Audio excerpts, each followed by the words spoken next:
Today we are stripping away the myths surrounding a concept that is often misunderstood. We are talking about the art of being unbothered. When you see a woman who remains calm in the middle of a chaotic situation, you might assume she is detached or that she simply does not care. That is a misinterpretation. True composure is not about apathy or ignoring reality. It is about emotional regulation and high self-worth. It is the ability to observe a situation without allowing it to disrupt your internal state. It is a deliberate choice to value your own serenity above the need to react to everything happening around you. Many of us were raised with the idea that being emotional or reactive shows that we care. We think that if we do not get upset, we are being cold. But there is a massive difference between having feelings and being controlled by them. Being unbothered is a state of power. It means you are the only person who has the keys to your emotional state. You do not hand those keys over to a rude stranger, a difficult family member, or a frustrating situation at work. You keep them. This hour is about teaching you how to keep them. We are going to look at the psychology behind why we react, how to validate yourself so you do not need approval from others, and how to preserve your energy for the things that actually matter to your life. This transformation requires you to be honest with yourself. You have to look at where you are losing your power. Every time you argue with someone committed to misunderstanding you, you lose power. Every time you obsess over what someone thinks of your outfit or your life choices, you lose power. We want to stop those leaks. We want to build a reserve of personal authority, so that when you walk into a room, you are not scanning for approval. You are simply present. You are grounded. You are unbothered. The mindset shift, validation versus self-worth. Let's begin with the foundation of this mindset, which is the shift from seeking external validation to relying on internal self-worth. Most of the anxiety and stress we feel comes from a deep-seated fear of rejection or judgment. We perform for others, we dress for them, we speak for them, and we suppress our true opinions to keep the peace. When you live this way, your entire emotional stability is dependent on how other people treat you. If they smile, you are happy. If they critique you, you are devastated. This is a fragile way to live. The unbothered woman understands that her value is not up for negotiation. You must separate your identity from the opinions of others. This sounds simple, but it is difficult in practice. It requires you to stop asking, "Do they like me?" and start asking, "Do I like myself when I'm around them?" When you center your own perception, the desperate need for their approval vanishes. If someone criticizes you, you can evaluate it logically rather than emotionally. You can ask yourself if there is truth to what they said. If there is, you correct it for your own growth. If there is not, you dismiss it. You do not need to defend yourself against a false accusation because you know who you are. The need to defend usually comes from a place of insecurity. When you are secure, you do not need to prove it. Think about the most elegant women you admire. They rarely explain themselves excessively. They do not apologize for taking up space or for having standards. They operate from a place of self-knowledge. To get there, you need to spend time with yourself. You need to decide what your values are and what you stand for. When you have a strong internal compass, the direction other people want you to go becomes irrelevant. You stop fluctuating based on the mood of the room. You bring your own weather. This stability is magnetic. It commands respect because people can sense that you cannot be easily swayed or manipulated by praise or criticism.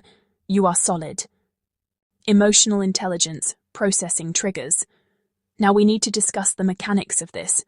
How do you actually stay calm when something triggers you? We all have triggers. These are emotional wounds or sensitivities that, when poked, cause an immediate and intense reaction. Maybe you hate being interrupted. Maybe you feel disrespected when someone is late.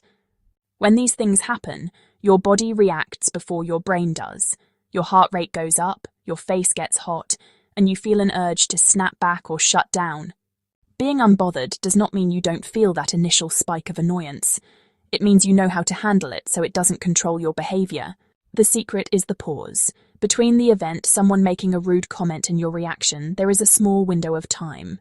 Most people skip that window and react instantly. The unbothered woman widens that window. When you feel that physical surge of anger or embarrassment, you must train yourself to do nothing for a few seconds. Do not speak. Do not type a reply. Just breathe. Observe the feeling in your body. Name it. Say to yourself, I am feeling angry right now. This simple act engages the logical part of your brain and dampens the emotional response. It gives you the space to choose how you want to respond, rather than just reacting on impulse. They want you to get upset because it validates their power over you. When you look at them calmly and say nothing, or simply say, that is an interesting opinion, you disrupt their pattern. You refuse to participate in the drama.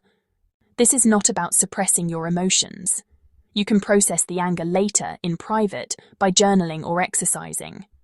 But in the moment, you maintain your dignity. You prioritize your own composure over the satisfaction of clapping back. You realize that your peace is more important than being right or getting the last word. Selective engagement, the economy of attention. This leads us to the concept of selective engagement. You have a limited amount of energy each day. Think of your energy like a bank account. Every conversation, every decision, and every emotional reaction costs you something.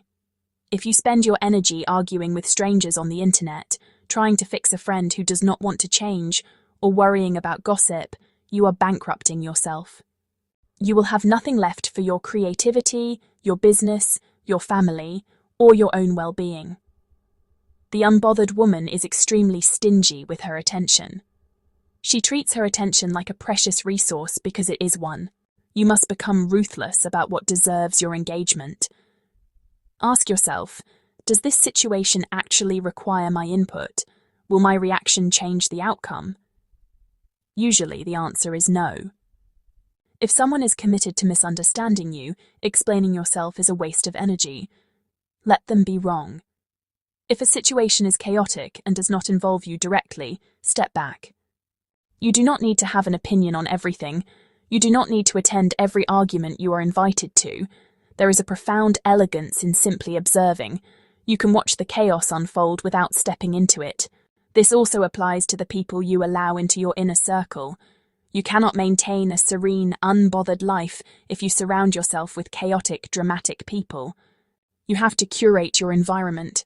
Distance yourself from people who thrive on conflict. Set boundaries with people who drain you. This is not being mean, it is being practical. You are protecting your asset. When you stop feeding energy into things that do not serve you, you suddenly have an abundance of energy for the things that do. You become more productive, more joyful, and more present. You are not exhausted by the end of the day because you haven't wasted your vitality on nonsense. Your peace is a discipline. As we close this out, I want you to understand that being unbothered is a practice, not a destination.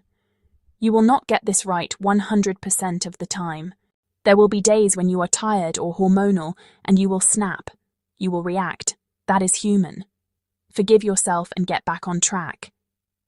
The goal is not perfection.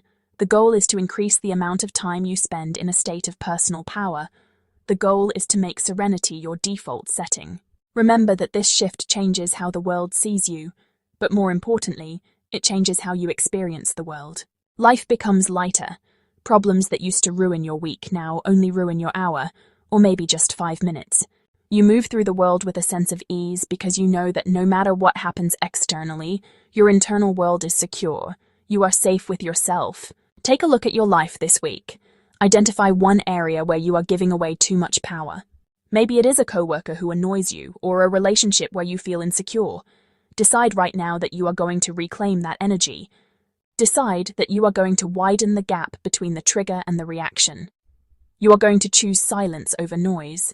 You are going to choose yourself. True power does not need to be loud or aggressive. There is a common misconception that to be strong, a woman must be forceful or hardened. But the unbothered woman proves that real strength is actually quiet. By refusing to engage in every battle, you preserve your softness. You stop hardening your heart against the world in self-defense. This allows you to remain open to the beautiful experiences life has to offer, rather than constantly scanning your environment for threats or insults. You cultivate an aura of grace that is impossible to fake, simply because you are not exhausted by the weight of other people's drama. Understand that this internal shift is the ultimate glow-up. No skincare routine, designer wardrobe, or luxury vacation can compete with the energy of a woman who is completely at ease with herself. When you stop chasing validation and reacting to noise, you naturally start attracting the right people and opportunities. You become magnetic because the world is starving for peace. People want to be around someone who regulates their nervous system, not someone who adds to the chaos. Your calmness becomes a gift, making you a sanctuary in a very noisy world. Ultimately, becoming unbothered is an act of fierce self-preservation. It is the conscious decision that your mental health is infinitely more important than your ego. It is realizing that you are the main character of your life, and you cannot afford to let extras in the background dictate the plot or ruin the scene. Treat your peace of mind like a private, high-value estate that is heavily guarded.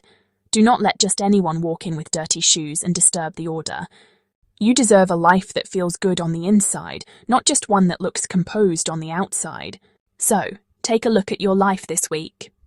Identify one area where you are giving away too much power. Maybe it is a coworker who annoys you, or a relationship where you feel insecure. Decide right now that you are going to reclaim that energy. Decide that you are going to widen the gap between the trigger and the reaction. You are going to choose silence over noise. You are going to choose yourself. Thank you for spending this hour with me. Please subscribe to Thriving Ivy 3883, protect your peace, and I will see you in